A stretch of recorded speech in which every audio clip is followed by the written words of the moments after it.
Hey guys, so today we're making mac and cheese. This is my recipe that my family loves.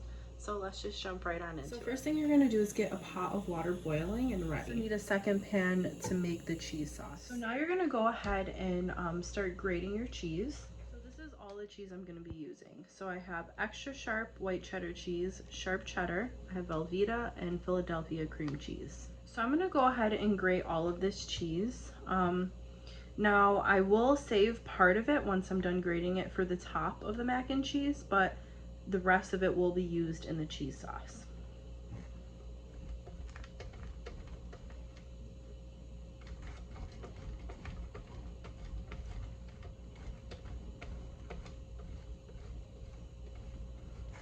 Now when I make mac and cheese each time, sometimes I switch it up. I try and use different cheeses. Sometimes I like pepper jack. Sometimes I like Gouda, but this recipe would probably be closest to the most classic type of mac and cheese there is. So this is an 8-ounce block of extra sharp white cheddar and an 8-ounce block of sharp cheddar. Now I'm going to begin cutting the Velveeta cheese. I'm going to do about a half of the block of Velveeta cheese. So you're just going to cube it.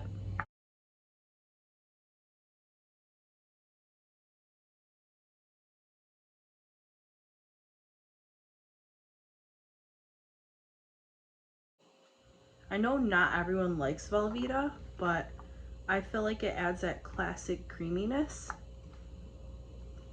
And I don't always add it because I don't always have it in my pantry.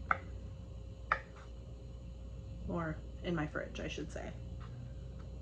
But you're just gonna start cubing it. The smaller you cube it, the quicker and easier it is to melt. Now I'm gonna slightly cube my cream cheese. I'm gonna use this whole block of cream cheese. Now this is actually pretty lightly whipped anyways, so I don't think I'm gonna have too much of a hard time melting it.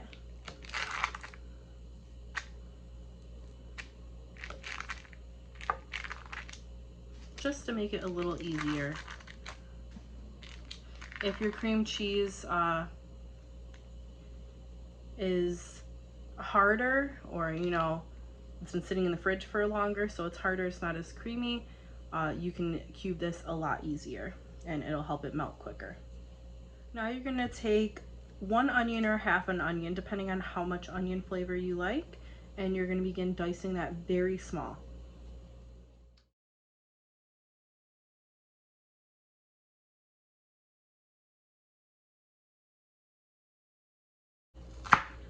Some people use onion powder and garlic powder, which is fine. I actually sometimes add that plus the fresh onion and garlic, just because I feel like it adds extra flavor. So yeah, actually I'm gonna do about 3/4 of an onion. Leave this left. That's, I think, enough onion flavor. And then you're gonna get about 2 teaspoons of minced garlic ready too. So then you're gonna get a stick of butter. Now you could cube this, but I already moved my setup before I cubed it. So, and this will, you're gonna melt down.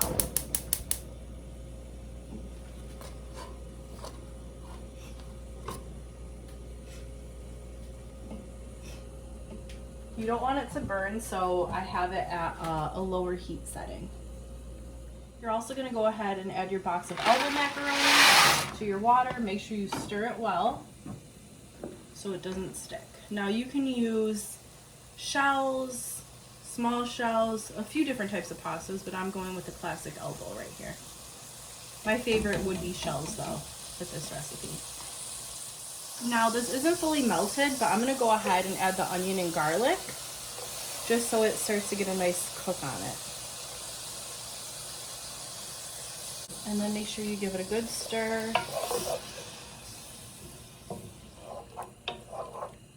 And you want the onions and garlic to cook until they're soft. And just let the butter continue cooking down as well. Now once the butter is melted, the garlic and onion has started cooking down, you're gonna go ahead and start adding in your flour slowly. So I'm gonna start off with about 2 teaspoonfuls. Stir it, and we're gonna get a roux going.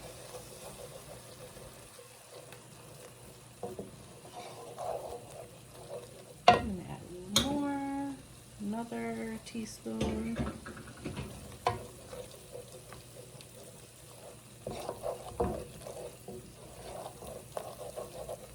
And we're gonna add another teaspoon.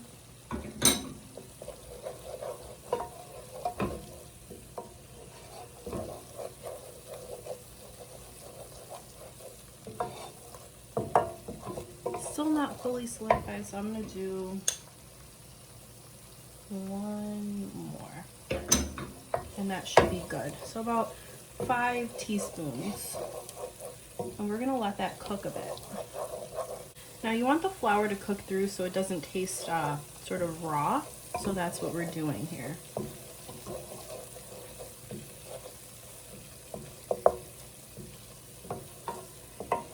It might almost slightly change color a little bit, and that's when you'll know it's ready. So once it's to about that point, you're gonna start adding in your milk. Now I do this slowly, and again, make sure it's at low heat, a little at a time. This way it doesn't get clumpy.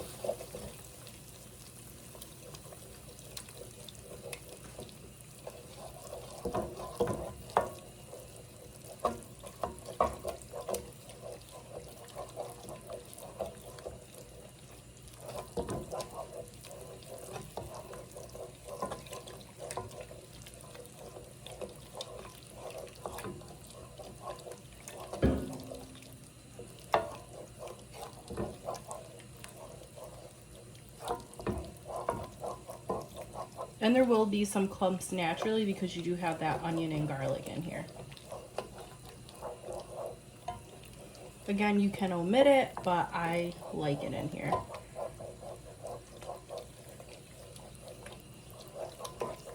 You can also use a whisk for this part. Not everyone has one though. So I'm showing you can just use a plain old wooden spoon.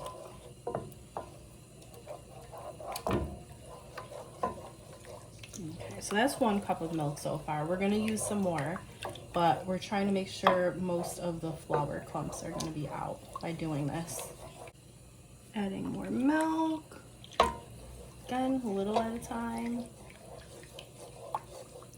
Now, I'm going to make this to where it's a little looser than it should look, but that's only because we're going to be adding cheese in, and that's going to make it thicker. So I'm not too worried about how thin this gets right now, as long as it's not the same consistency as the milk.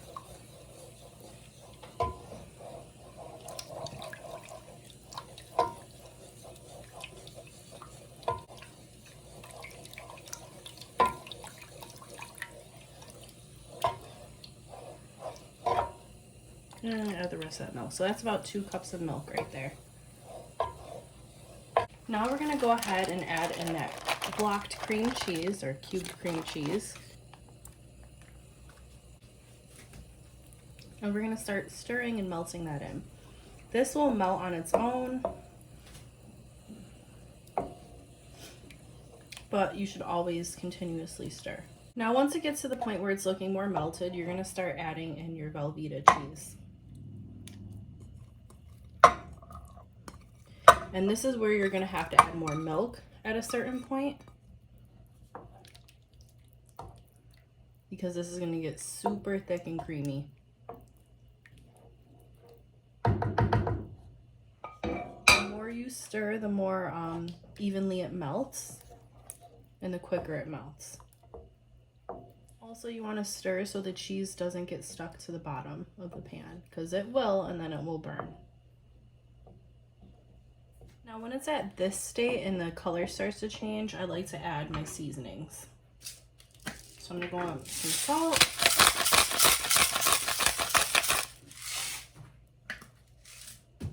Pepper.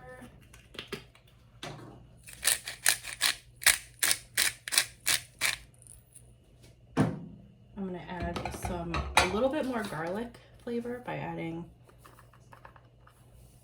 maybe about half a teaspoon of garlic and a half a teaspoon of onion. Again, this is all to taste. Give that a stir because I hear it bubbling away. And then I'm gonna add a little bit of Tony's Creole seasoning. Some dashes and shakes. Now there's a lot of salt in this, so don't go too heavy-handed on it if you already went heavy-handed on the salt. Now I'm gonna start adding in my shredded cheese. I reserved about 3/4 of a cup of this cheese for the topping. So I'm just gonna go ahead and add the rest.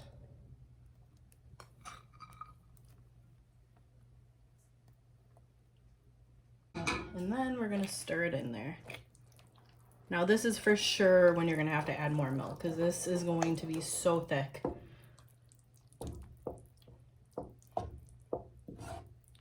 So we're making whipping motions to make sure the cheese melts thoroughly. I'm just gonna add about like maybe a 1/4 cup of milk and see where that gets me.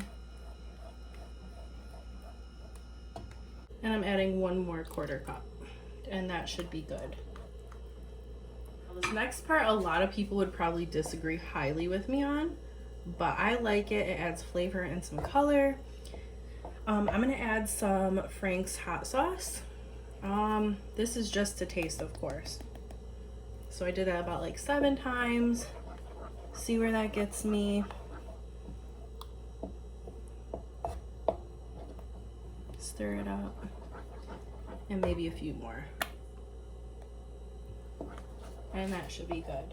A lot of people would be like, what are you doing? But I like it. Like I said, some people I know add hot sauce on top of their mac and cheese after it's cooked, so this just adds the flavor inside of all the cheese already. Now I'm making a topping for my breadcrumbs. A lot of people would stop here and not do this, but I add some Italian style breadcrumbs to a pan, enough to coat the top of my mac and cheese, and I'm gonna get that browned a little bit. If you're not trying to brown it on the stove like this, you can always just melt some butter in like a microwave dish with this and add it into the microwave and then top your mac and cheese, but I like the toastiness that this gives. Start to get a toast on it like this, you're gonna add your butter and remove it from the heat while you're doing this so it doesn't burn. So I'm gonna add in about 1.5 tablespoons of butter.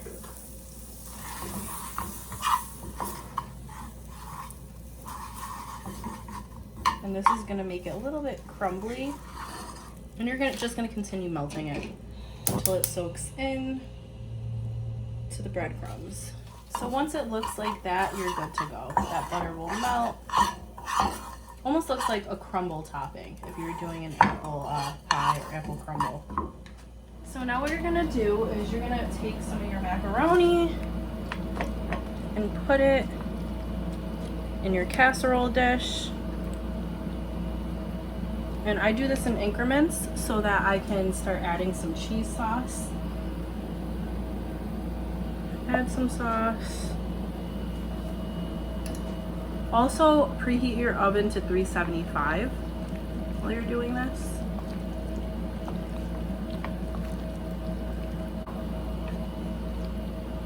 The rest of your macaroni. You could also do layers of cheese in between this, but that would call for a lot more cheese.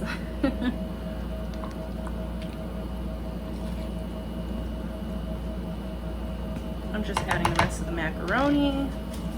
And we're gonna plop some more of that cheese in there. If you're new to this, I recommend using a bigger pan so that you don't make a mess. But I've done this plenty of times in this pan. Also, I like to reserve a little extra cheese sauce for leftovers the next day, so it's not all dry and nasty and crumbly.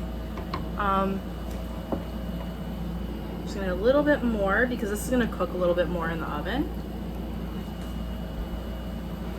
And I'm just gonna spread it across. And now we're gonna go ahead and add on a layer of that shredded cheese.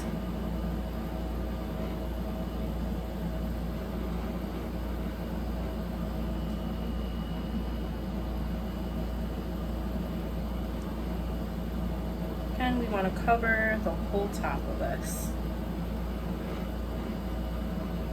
Now we're gonna go ahead with that breadcrumb topping. We're gonna start sprinkling it all over the top of our mac and cheese. Sometimes I find it easier to use my hands. I can just spread it a lot easier where I want it. So that's what I'm going in with. Some people don't like breadcrumbs on top. I do. I think if you don't have it on top, you're just not doing it right. Sometimes I add a little extra garlic or onion powder to the breadcrumb while I'm cooking it on the stove. And it adds an extra flavor.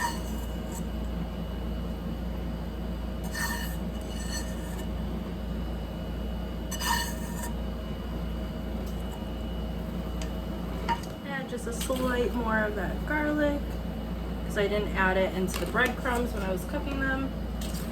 Some onion, some pepper,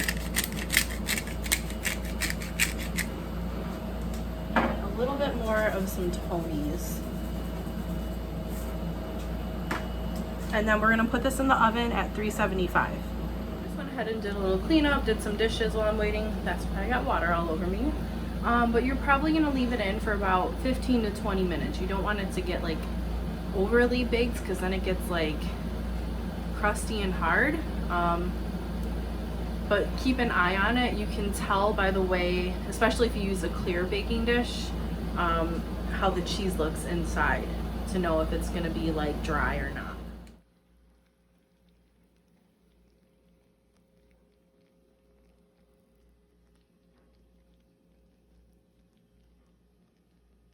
So now we're just gonna go ahead and serve it up. Now it is very hot.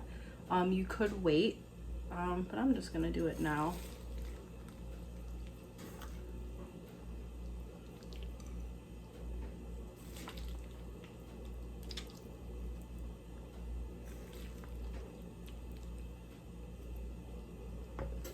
So this is the mac and cheese. It is steaming hot.